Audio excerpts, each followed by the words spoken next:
Chapter 30.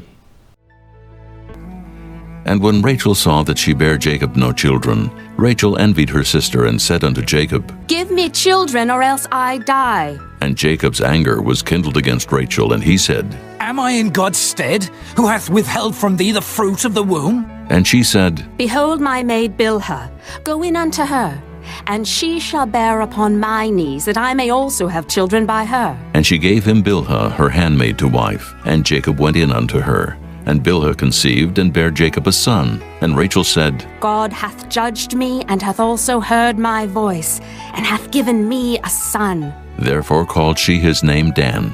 And Bilhah, Rachel's maid, conceived again, and bare Jacob a second son. And Rachel said, With great wrestlings have I wrestled with my sister, and I have prevailed. And she called his name Naphtali. When Leah saw that she had left bearing, she took Zilpah her maid, and gave her Jacob to wife. And Zilpah, Leah's maid, bare Jacob a son. And Leah said, A troop cometh. And she called his name Gad. And Zilpah, Leah's maid, bare Jacob a second son. And Leah said, Happy am I, for the daughters will call me blessed. And she called his name Asher. And Reuben went in the days of wheat harvest, and found mandrakes in the field, and brought them unto his mother Leah. Then Rachel said to Leah, Give me, I pray thee, of thy son's mandrakes. And she said unto her, Is it a small matter that thou hast taken my husband? And wouldest thou take away my son's mandrakes also? And Rachel said, Therefore he shall lie with thee tonight for thy son's mandrakes. And Jacob came out of the field in the evening, and Leah went out to meet him, and said, Thou must come in unto me, for surely I have hired thee with my son's mandrakes. And he lay with her that night. And God hearkened unto Leah, and she conceived, and bare Jacob the fifth son. And Leah said, God hath given me my hire, because I have given my maiden to my husband. And she called his name Issachar. And Leah conceived again, and bare Jacob the sixth son. And Leah said, God hath endued me with a good dowry. Now will my husband dwell with me, because I have borne him 6 sons. And she called his name Zebulun. And afterward she bare a daughter, and called her name Dinah.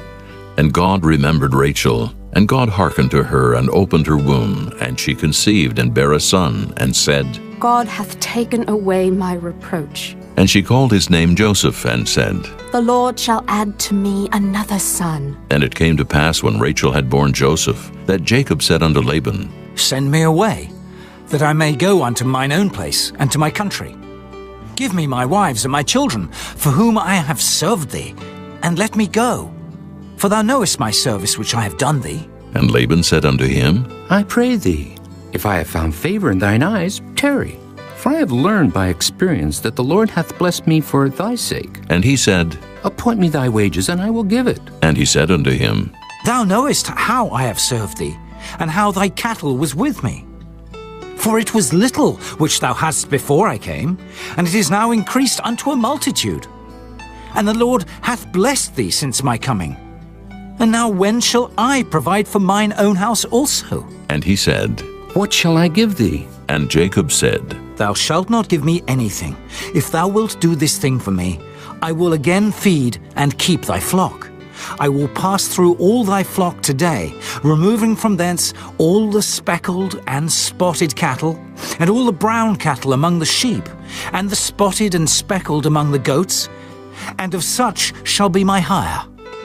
So shall my righteousness answer for me in time to come, when it shall come for my hire before thy face. Every one that is not speckled and spotted among the goats, and brown among the sheep, that shall be counted stolen with me. And Laban said, Behold, I would it might be according to thy word.